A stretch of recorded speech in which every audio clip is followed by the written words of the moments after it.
Assalamualaikum warahmatullahi wabarakatuh. Perkenalkan, nama saya Widi Widya Sasmita dengan NIM 24650083. Pada video ini saya akan membahas 3 contoh penerapan teknik pemecahan masalah dalam kecerdasan buatan atau artificial intelligence. Di sini saya memilih 3 contoh yang sangat umum digunakan dalam kehidupan sehari-hari, di mana yaitu ada 1. Pengenalan gambar medis, 2. Chatbot pelayanan pelanggan, dan 3. Optimalisasi rute pengiriman. Yang pertama yaitu pengenalan gambar medis. Dalam pengenalan gambar medis dalam bidang kesehatan, dokter biasanya mengendalikan pengalaman dan penglihatan untuk menganalisis gambar medis seperti X-ray, CT scan, dan MRI dengan menggunakan deep learning. Namun jumlah pasien yang banyak dan kerumitan gambar bisa membuat proses ini menjadi lambat dan berpotensi terjadi kesalahan. Dengan ini, AI hadir sebagai solusi untuk membantu dokter membaca gambar medis dengan lebih cepat dan lebih akurat. Bagaimana cara kerjanya? Cara kerja AI ini menggunakan teknik deep learning terutama pada CNN dengan mengenali pola visual yang sulit terlihat oleh manusia. Terus contoh aplikasi yang digunakan dalam pengenalan gambar medis ini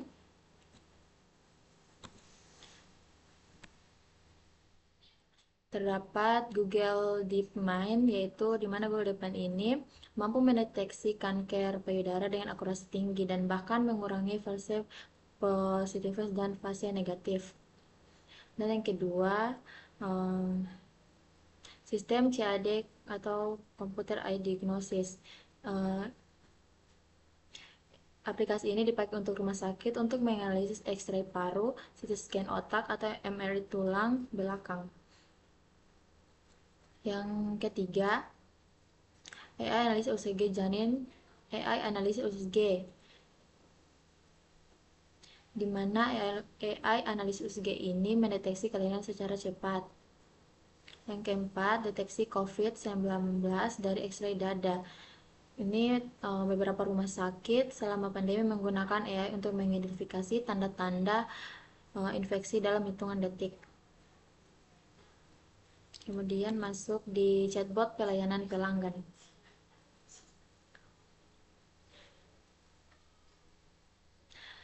Chatbot pelayanan pelanggan ini merupakan sistem AI yang menggunakan Natural Language Processing atau NLP untuk memahami kalimat manusia dan memberikan jawaban otomatis. Di era digital seperti sekarang, hampir semua perusahaan menggunakan chatbot karena mereka bisa melayani pelanggan selama 24 jam tanpa jeda. Bagaimana cara AI chatbot bekerja? Chatbot dilatih menggunakan data percakapan. Semakin banyak data, semakin baik chatbot memahami pertanyaan pengguna. Chatbot modern bahkan bisa memahami konteks maksud kalimat dan memberikan jawaban yang lebih alami. Di mana contoh aplikasi nyata chatbot.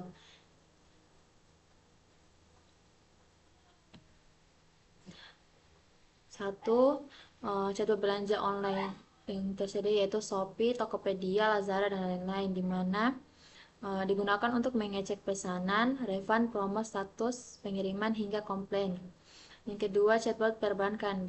Terdapat BCA, Mandiri, BNI, Jago. Ini digunakan untuk cek saldo, mutasi rekening, pengajuan kartu kredit, dan layanan darurat seperti blokir kartu.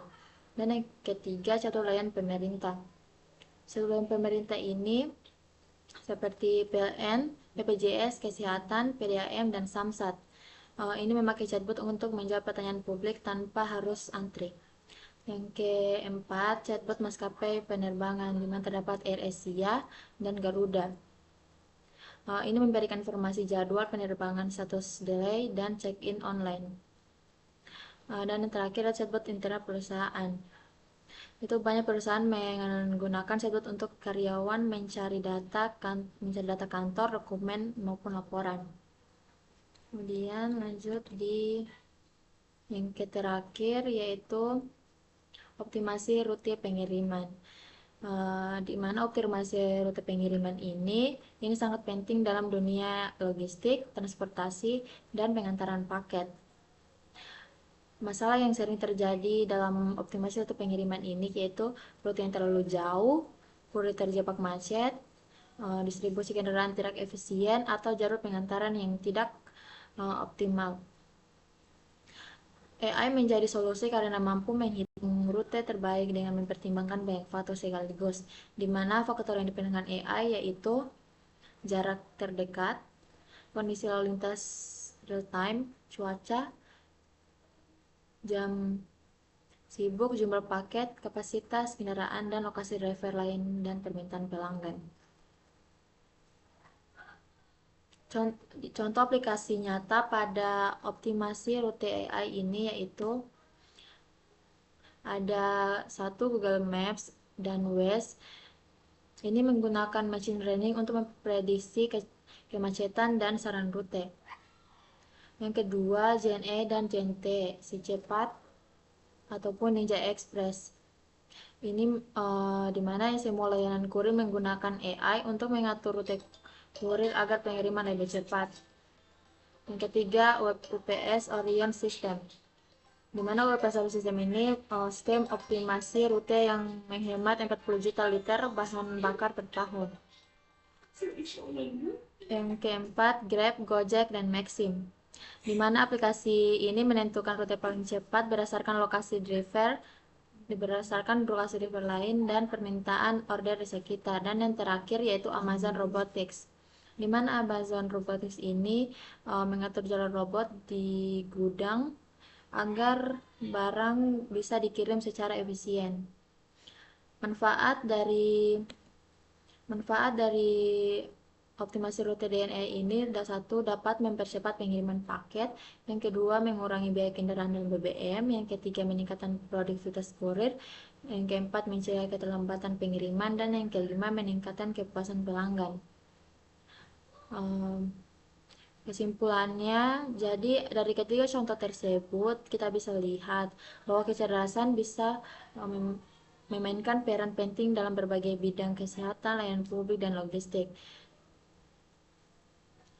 AI membantu memecahkan masalah yang kompleks dengan cara yang lebih cepat, lebih efisien, dan lebih akurat. Ke depan, penggunaan AI akan semakin luas dan memberikan dampak besar pada cara kita bekerja dan beraktivitas. Terima kasih, sekian dari saya. Apabila ada kekurangan, mohon maaf. Wassalamualaikum warahmatullahi wabarakatuh.